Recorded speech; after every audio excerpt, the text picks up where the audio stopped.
ہمارے یہاں ایک عمومی رویہ ہے، میں کہوں گا کہ یہ دیندار لوگوں کا نہیں، شاید دنیا دار لوگوں کا بھی ہے، اور وہ یہ ہے کہ ہم بہت زیادہ اس سوچ کی طرف جا رہے ہیں، مائی وے اور ہائی وے۔ کھلے دل سے بلند مقام رکھنے کے باوجود بھی لوگوں سے سیکھتے رہنا چاہیے. اگر ہم سمجھتے ہیں کہ ہمارا مقام و مرتبہ کسی سے بلند ہے تو تب بھی ہمیں سیکھتے رہنا چاہیے. تو جب میں دین میں آیا تو مجھے لگا کہ میرے جیسے لوگوں کے لیے کوئی ایکسپوجر نہیں ہے۔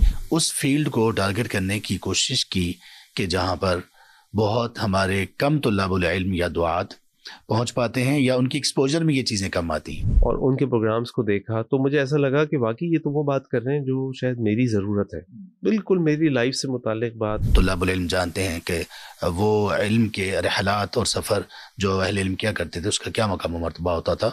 جو جمعے کا اجر ہے خطبہ سننے کا، سنجیدگی سے خاموش سننے کا، وہ سنے اور آ جائیں۔ لیکن کبھی ایسا نہیں لگتا تھا کہ خطیب صاحب جو ہیں یا اللہ ماشاء اللہ وہ میرے لیے کوئی بات کر رہے ہیں، وہ میری زندگی کے متعلق کوئی بات کر رہے ہیں۔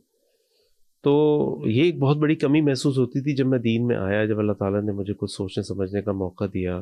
یہ تو وہ بات کر رہے ہیں جو شاید میری ضرورت ہے، بالکل میری لائف سے متعلق بات۔ آپ کے جو ٹاپکس ہیں سارے کے سارے وہ انتہائی زیادہ ریلیٹ کر رہے ہوتے ہیں زندگی کے ساتھ اور ان ایشوز کے ساتھ. دعوت جو تھی نا وہ اس طرح تھی کہ اگر کسی نے دین سیکھنا ہے نا تو اس کو مسجد یا مدرسے آنا پڑتا تھا۔ یہ اسی کی ایک کڑی تھی کہ جو آپ نے دیکھا کہ ہمارے بارے میں لوگ بات نہیں کر رہے ہوتے، یا پھر یہ کہ آپ نے ان کو ایک برین اسٹارمنگ کرنے کے بعد پھر ان کا انتخاب کیا.